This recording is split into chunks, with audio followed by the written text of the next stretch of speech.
இறைவனை பார்க்க போகும்போது கூட என்ன சொல்றோம், பூ வாங்கிக்கிட்டு போ. இல்ல ஒரு குருமார்களை பார்க்க போகும்போது என்ன சொல்றோம், வெறும் கையோட போவாத, பூ வாங்கிக்கிட்டு போ அப்படின்னு நம்ம சொல்றோம். அந்த பூவிலிருந்து வரக்கூடிய வாசனை, நறுமணம் டக்குன்னு நம்மளுடைய மனசை மகிழ்ச்சி அடைய செய்யுது. அப்ப இந்த மலர்களை பார்க்கும் பொழுது நம்மை அறியாமல் நம்மளுடைய மனசு எப்படி மகிழ்ச்சி அடையுதோ, மனசு சரியா இருந்துட்டாலே பாதி பிரச்சனை தீர்ந்துருச்சு. அப்போ இந்த மலர் மருத்துவம் அப்படின்றது மனதை சரி செய்வதன் மூலமாக உடம்புல இருக்கக்கூடிய நோய்களை சரி செய்யும் அப்படின்றதுதான். ஏன்னா பரிகாரம் என்ன செஞ்சாலும் நாம என்னவோ அதை அனுபவிச்சுதான் ஆகணும். அதை அனுபவிப்போம், ஆனா வலிக்காம அனுபவிப்போம். மழை பெய்யும் பொழுது எல்லா ஊருக்கே உலகத்துக்கே மழை பெஞ்சா கூட நம்ம ஒரு கொடையோட போறோம் பாருங்களேன். அதே மாதிரிதான் மலர் மருந்து இருக்கும் பொழுது அடிப்படும், ஆனா கொஞ்சம் லேசா வலிக்கும். மழை வரும், நம்ம மேலேயும் தண்ணி போடும், ஆனா கொடையில இருந்து வர தண்ணி படுற மாதிரி இருக்கும்.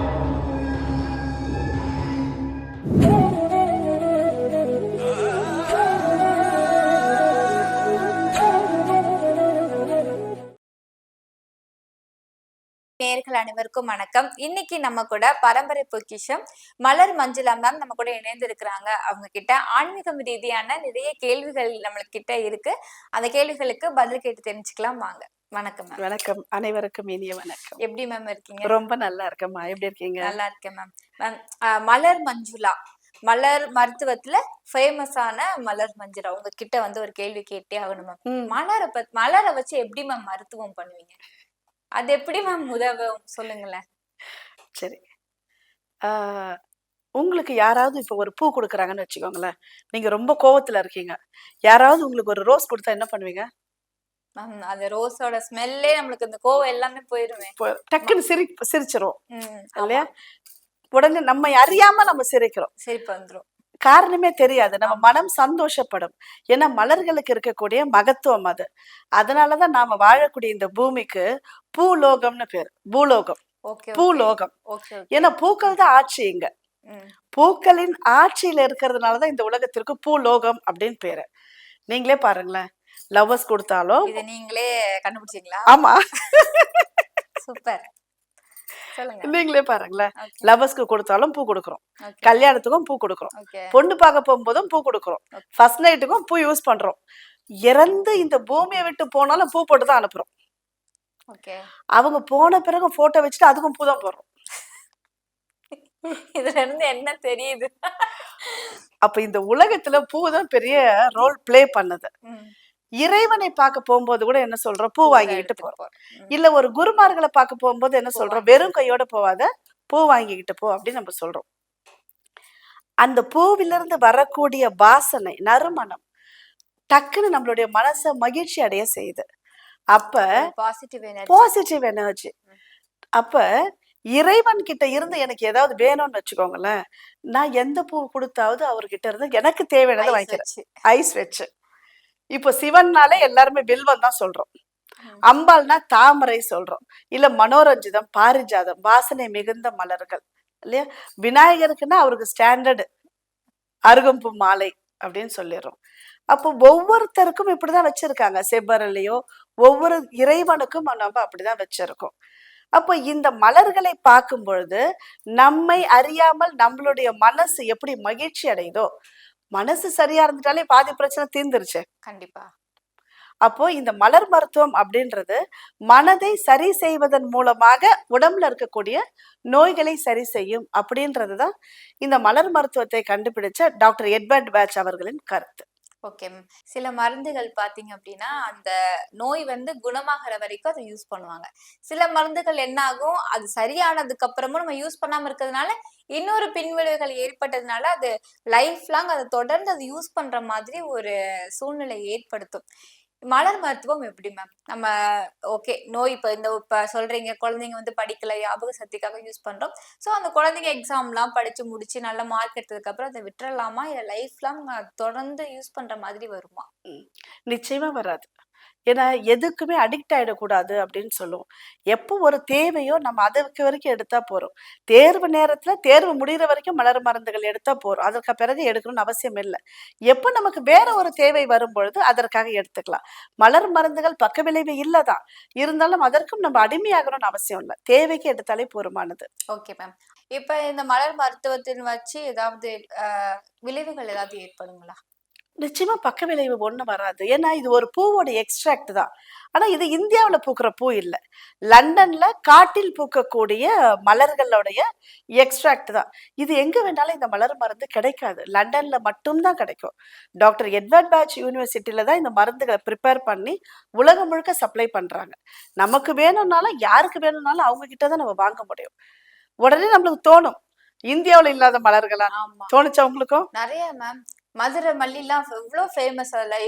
எவ்ளோ மலர்கள் கொட்டி இருக்கு. இதெல்லாம் விட்டுட்டு நீங்க வெளிநாட்டுல இருக்கிற ஒரு மலர கூட்டிட்டு வந்தீங்க. அதுதான் எனக்கு ஒரு கேள்வியாவே இருக்கு.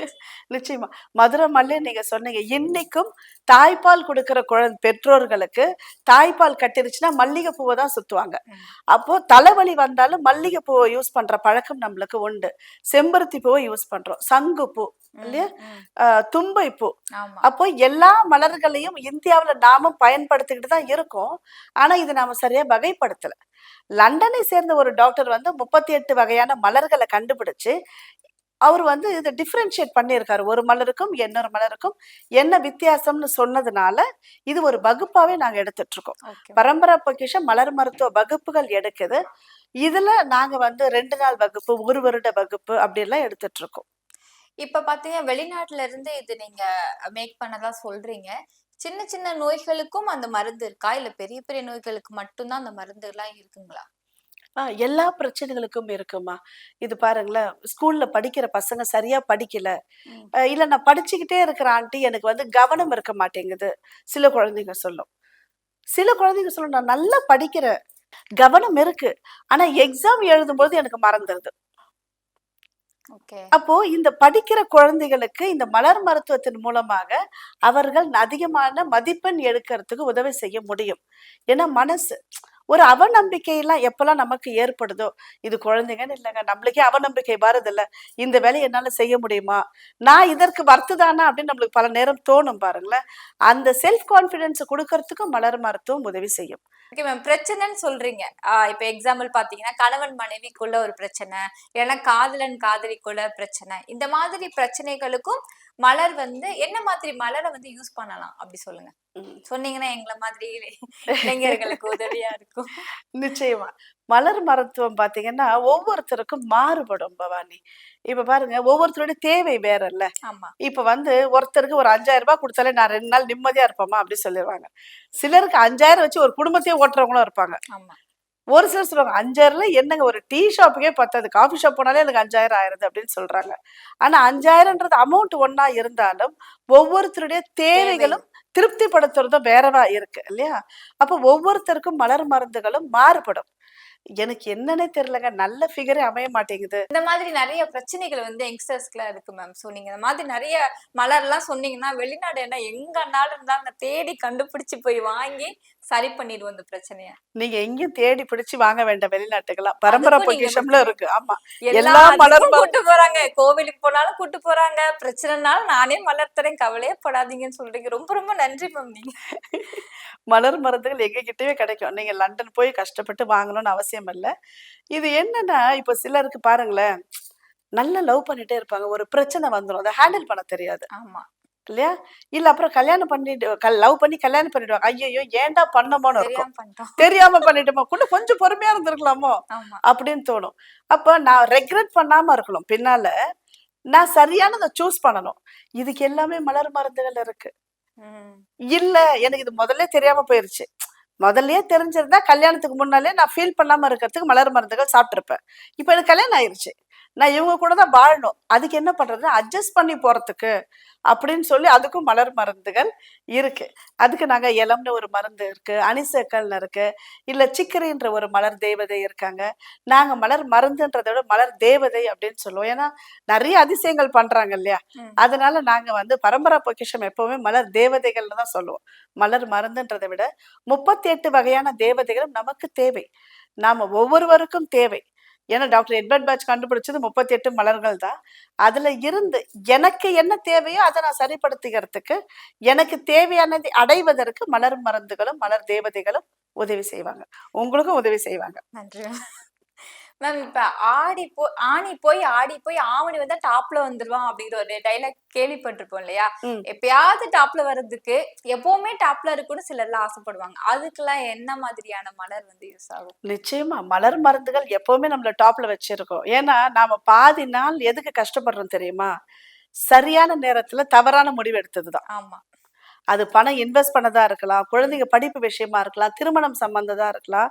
என்னால சரியான நேரத்துல சரியான முடிவு எடுக்காம இருப்போம். தவறான முடிவு எடுத்திருப்போம். ம். அப்ப எல்லா பிரச்சனைகளுக்கும் என்னுடைய மனசு அமைதியா இருந்தா நான் வந்து சரியான முடிவு எடுப்பேன். ம். கோவத்துல முடிவு எடுத்துட்டேன், ஆத்திரத்துல முடிவு எடுத்துட்டேன் அப்படின்னு நம்ம சொல்றோம். அப்ப இந்த மனச முதல்ல அமைதிப்படுத்திட்டோம் அப்படின்னாலே நெறைய பிரச்சனைகள் இல்லாம போயிரும். அதுவும் இப்ப காலத்துல பாருங்களேன், மன அழுத்தம், ஸ்கூல் போற பசங்கலாம் டிப்ரஷன்ற வார்த்தை, நான் ஸ்ட்ரெஸ்டா இருக்கிறேன்ற அதனால வார்த்தை. முடியெல்லாம் கொட்டு போயிருது மேம். முடி வளர்றதுக்கு ஏதாவது மருந்து வச்சிருக்கீங்க? முடி வளர்த்துக்கு ஏன்னா இப்ப இருக்கிற யங்ஸ்டருக்கு ரொம்பவுமே தேவைப்படுற ஒரு விஷயம்னா அந்த முடி கொட்டுறது, அப்புறம் மூஞ்சி ஃபுல்லா புள்ளி புள்ளியா வருது. இதெல்லாம் ரொம்ப பெரிய ப்ராப்ளமாவே இருக்கு. அதுக்கும் இருக்கா சொல்யூஷன்? முடி கொட்டுறதுக்கு மட்டும் இல்ல, மூளை வளர்றதுக்கும் மலர்கள் இருக்காங்க. நமக்கு சின்ன வயசுலலாம் வால்நட் குடுப்பாங்க பாருங்களேன், மூளை ஷேப்லயே இருக்கும். நம்ம அத சாப்பிடுவோம். அது ஒரு மலர். மலரோட எக்ஸ்ட்ராக்ட் குடுக்கும்பொழுது பிள்ளைங்களுக்கு வந்து ஞாபக சக்தி கூடுது.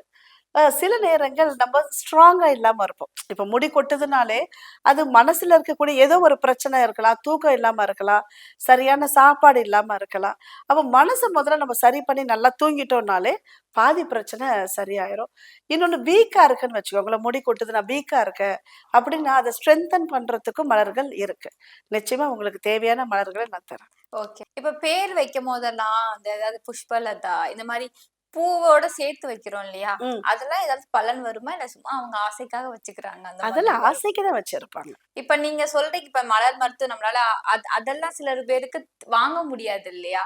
சோ ம். அவங்க வந்து இந்த மாதிரிலாம் வச்சுக்கிட்டா நம்மள கொஞ்சம் நம்ம கொஞ்சம் சேஃப் ஜோன்ல இருந்துக்கலாம் அப்படின்னு சில பேர் வைப்பாங்களா? அந்த இல்ல. மாதிரிலாம் ஏன்னா அது இந்த இருந்துக்க முடியாது. லண்டன் மலர் மருந்துகள் பேர்லாம் வித்தியாசமா இருக்கும். அக்ரிமனி, ஆஸ்பன், ம். பீச், சென்டாரி, அனிசெக்கல் இதெல்லாம் நம்ம வீட்ல பேர் வச்சுட்டு கூப்பிட முடியாது ஆமா, இல்லையா? ஆமா.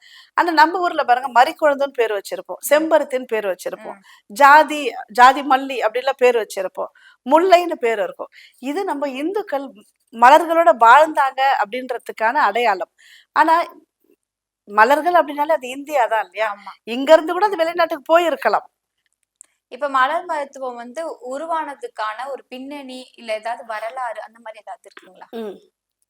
இது லண்டன்ல ஒரு டாக்டர் கண்டுபிடிச்சது. டாக்டர் எட்வர்ட் பேட்ச்ன்னு அவருடைய பெயரு. அவரு வந்து ஒரு அலோபதி டாக்டர். அவரு வந்து எம்பிபிஎஸ், எஃப்ஆர்சிஎஸ் படிச்ச டாக்டரு. அவர் நெறைய பேஷண்ட்ட பார்க்குறாரு. ஆனா, ஒவ்வொருத்தருக்கும் அவர் மருந்து குடுத்தாலும், மீண்டும் மீண்டும் அவங்க வேற ஒரு பிரச்சனைக்காக வர்றத பார்க்குறாரு. அவருக்கே ஒரு தடவ உடம்பு சரியில்லாம போயிருச்சு. அவருக்கு டாக்டர்லாம் வந்து ஆப்ரேஷன் பண்ணணும். ஆப்ரேஷன் பண்ணா நீ 3 மாசம் தான் உயிரோட இருப்ப அப்படின்னு சொல்லிர்றாரு. இவரே அறுவை சிகிச்சை நிபுணர். இவருக்கு சர்ஜரி பண்ணி வெளிய வந்து, அதுக்கப்புறம் 19 வருஷம் வாழ்ந்தாருன்னு சொல்றாங்க. 3 வருஷம் தான் 3 மாதம் வாழ முடியும்னு சொன்ன ஒரு மருத்துவர், 19 வருஷம் வாழுறாரு. அவரு கண்டுபிடிச்சது தான் இந்த மலர் மருத்துவம். அவரு மலர்கள்ல ஏதோ ஒண்ணு இருக்கு. அத பார்க்கும்போது எனக்கு சந்தோஷமா இருக்குன்னு நெனச்சு, அவரு கண்டுபிடிச்சு, அவர் 7ஆ வகைப்படுத்தி, ஒரு மனிதருக்கு ஒரு பிரச்சனை வருதுன்னா, ஒரு 7 காரணங்களால தான் வரும் அப்படின்னு சொல்லி, அதற்கான மலர்கள் எல்லாம் வகைப்படுத்தி குடுத்திருக்கிறதுனால தான், இன்றைக்கு மலர் மருத்துவம் நம்மளுக்கு ரொம்ப எளிதாக இருக்கு. Okay ma'am. இப்ப இப்ப வந்து ஃபர்ஸ்ட் டைம் வந்து அப்ரோச் பண்றாங்க இல்லையா? இப்ப வந்து ஒரு அப்ப ஜாப்க்கு போறோம் அப்டின்னா, அந்த ஜாப்ல வந்து ஃபர்ஸ்ட் இன்டர்வியூ அட்டெண்ட் பண்ணுவோம் இல்லையா? சோ என்ன மாதிரி மலர் வந்து நம்ம எடுத்துட்டு போனா, ஜாப் வந்து நமக்கு கிடைக்கிறதுக்கான ஒரு சூழல் ஏற்படும்? ஓகே. அதுக்கு நான் உங்களுக்காகவே நான் இத சொல்றேன். மலர்கள் பேரையும் நான் சொல்றேன். ஓகே. ஏன்னா, நீங்க ஒரு ஜாபுக்குன்னு போகும்பொழுது நம்மளுக்கு ஒரு பயம் இருக்கும். ஆமா. எனக்கு இந்த வேலை கிடைக்குமோ, கிடைக்காதோ? ம். நான் சரியா பண்ணுவேனா? அப்படின்ற ஒரு தயக்கம் இருக்கும். இல்ல பண்ணாலும் அங்க இருக்கிறவங்க எப்படி இருப்பாங்கன்னு தெரியலையே. இதுவரைக்கும் நான் 2 வருஷம் ஒரு கம்பெனில வேலை செஞ்சுட்டேன். செட் ஆயிருச்சு. இது எனக்கு எப்படி இருக்குமோ எனக்கு தெரியல அப்படின்னு இருக்கும். இதற்கு ட்ரை பண்ணி பார்த்துட்டு சொல்லுங்க. ம். கார்ஸ் அப்படின்ற ஒரு மலர் தேவதையும், ஆஸ்பன் அப்படின்ற ஒரு மலர் தேவதையும் நிச்சயமா ஹெல்ப் பண்ணுவாங்க. ஓகே. இந்த 2 மலர்களுடைய பெயர நான் டிஸ்கிரிப்ஷன்லயே போடுங்க. ஓகே. ஜாப்க்கு போறவங்க இத ட்ரை பண்ணி பார்த்துட்டு சொல்லுங்க. Okay ma'am. மேம் சில ஜோதிடர்கள்லாம் பார்த்தீங்கன்னா, அவங்க கிட்ட போய் ஜாதகத்த குடுத்தோனே, "உனக்கு அப்படி ஆயிரும், இப்படி ஆயிரும், அவ்வளதான் உனக்கு முடியாதுன்னு" சொல்லி பயமுறுத்தி விட்டுருவாங்க. சரி ஏதாவது பரிகாரம் இருக்கு நம்மளே கெஞ்சி கேட்டாலும் பரிகாரம்லாம் இல்ல, இதான் உன் விதி போ அப்படின்னு சொல்லிருவாங்க. அத எல்லாமே சரி பண்றதுக்கு மலர் மருத்துவத்தால முடியுமா? நிச்சயமா. ஜோதிடம் உண்மை. அதுல வந்து மாற்று கருத்தே இல்ல. ஜோதிடம் உண்மை. நாம சில நேரம் பாருங்களேன், நம்ம பிறந்த நேரத்திலயோ, குடுக்குற விஷயங்கள்ல சரியான தகவல் இல்லாம இருக்கலாம். அதனால தான் ஜோதிடம் வந்து சில நேரம் சரியா இல்லாம இருக்கு. ஜோதிட ரீதியாக ஏதாவது ஒரு பிரச்சனை இருக்குன்னா, அதற்கும் மலர் மருந்துகள் தரலாம். எப்படி தரலான்னா, இப்போ சூரியன் நீச்சமா இருக்காரு அப்டின்னா, அவங்களுக்கு ஒண்ணு அப்பா இல்லாம இருப்பாரு. இல்லன்னா அப்பா இருந்தும், இல்லாத மாதிரியான ஒரு சூழ்நிலை இருக்கும். எப்பவுமே எனக்கு பின்னால இருந்து ஒரு புஷ் கிடைக்குதுன்னு வச்சுக்கோங்களேன், ஒரு நம்பிக்கை இருக்கும். அப்ப யாருக்கெல்லாம் அப்பா ஸ்தானம் இல்லாத இருக்கிற குழந்தைகளுக்கு, ஒரு மன தைரியம் இல்லாம இருக்கும். ஏன்னா, எல்லாத்தையும் நான் தான் பார்க்கணும். பின்னால இருந்து எனக்கு யாரும் பார்க்கறதுக்கு பக்கபலமா இல்ல. அப்படின்ற அ ஒரு நம்பிக்கை இல்லாத தன்மை இருக்கும். நம்பிக்கையை அதிகப்படுத்துவதற்கு மலர் மருத்துவத்துல லார்ச் அப்படின்ற ஒரு மலர் மருந்து இருக்கு. அப்ப கிரகப்படி, ஜோதிடப்படி உங்களுக்கு ஏதாவது கிரகம் நீச்சமா இருக்கு அப்படின்னா, மலர் மருந்துகளை கொடுத்து சரி பண்ணுவதற்கு வாய்ப்புகள் மிகவும் அதிகம். அது ஈஸியா முடிஞ்சிரும். ஏன்னா பரிகாரம் என்ன செஞ்சாலும், நாம என்னவோ அத அனுபவிச்சு தான் ஆகணும். அத அனுபவிப்போம். ஆனா வலிக்காம அனுபவிப்போம். மழை பெய்யும் பொழுது, எல்லா ஊருக்கே, உலகத்துக்கே மழை பெஞ்சா கூட, நம்ம ஒரு கொடையோட போறோம் பாருங்களேன். அதே மாதிரி தான் மலர் மருந்து இருக்கும் பொழுது அடிபடும். ஆனா கொஞ்சம் லேசா வலிக்கும். மழை வரும். நம்ம மேலயும் தண்ணி படும். ஆனா குடையில இருந்து வர தண்ணி படுற மாதிரி இருக்கும். அவ்வளவுதான். Okay ma'am. ஆன்மீக ரீதியா மலர வந்து எந்த மாதிரி யூஸ் பண்ணுவீங்க? ஆன்மீக ரீதியா மலர எப்படி யூஸ் பண்றதுன்னா, நான் இப்ப சொன்ன மாதிரி தான். தேவிகளுக்கும், இறைவனுக்கும் மலர்கள். அப்ப இந்த மலர்கள்ல எனக்கு ஏதாவது தேவை அப்படின்னு வச்சுக்கோங்களேன். எனக்கு மனசு அமைதி இல்லாம இருக்கு. நான் ரொம்ப கஷ்டப்படுறேன் அப்படின்னு நம்ம ஒவ்வொருத்தருக்கும் ஒவ்வொரு விதமான தேவைகள் இருக்கும். அப்ப இந்த மலர் மருந்துகளை எடுக்கும் பொழுது, தெய்வ அனுகிரகம் கிடைக்கிறதுக்கும் நம்மளுக்கு மலர்கள் இருக்கு. பணம் வருவதற்கும் மலர் மருந்துகள் இருக்கு. பிரச்சனைய சரி பண்றதுக்கும் மலர் மருந்துகள் இருக்கு. ஏன்னா, இது மனச தான் முதல்ல சரி பண்ணும். ஓகே. இது எப்படி மேம் நம்மளுடைய தெய்வீக வழிபாடுக்கு அப்பாற்பட்டதா? இல்ல பரம்பரை பரம்பரையா இதுவும் ஒரு வழிபாடு இருக்கு அப்படிங்கிற மாதிரியா? இல்ல மலர்களே நம்ம வழிபாட்டு முறைதான் இல்லையா? ம். அதனால தான் நம்ம இவங்கள தேவதை அப்படின்னே சொல்லிட்டோம். இவர்களும் இறைவனுக்கு ஒப்பானவர்கள் தான். ஏன்னா நடக்காத ஒரு விஷயத்த நடத்தி குடுக்குறாங்க அப்படின்னா, அப்ப அவர்களுக்கு ஏதோ ஒரு சக்தி இருக்குது இல்லையா? ம், ம். அதனால தான் பரம்பரை பொக்கிஷம் வந்து மலர் மருந்துகளை மலர் தேவதைகள்னு சொல்லுது. Okay ma'am. இன்னைக்கு எங்களுக்கு வந்து மலர பத்தி ரொம்ப அழகா சொன்னீங்க. நெறைய விஷயங்கள் வந்து மலர பத்தி சொன்னீங்க. அது மட்டும் இல்லாம பூலோகத்துக்கு வந்து ரொம்ப அழகான ஒரு விளக்கம்லாம் குடுத்தீங்க. ரொம்ப ரொம்ப நன்றி மேம். கண்டிப்பா நாங்களும் இந்த வகுப்பெல்லாம் கத்துக்கிட்டு, நீங்க சொன்ன மாதிரி எங்க பிரச்சனைய நாங்களே தீர்த்துக்குவோம். நெறைய பிரச்சனைகள்லாம் இருக்கு. அதுக்கான போம்போதெல்லாம் எனக்கு சொல்லிருங்க. நான் கடையில போய் வாங்குறேன். நிச்சயமா. Okay ma'am. இன்னைக்கு வந்து எங்ககிட்ட பகிர்ந்துகிட்டதுக்காக ரொம்ப ரொம்ப நன்றி மேம். நன்றி. இந்த அற்புதமான வாய்ப்பை தந்துள்ள இயற்கைக்கும், மலர்களுக்கும், என்னுடைய அனைத்து குருமார்களுக்கும் நன்றிகள்.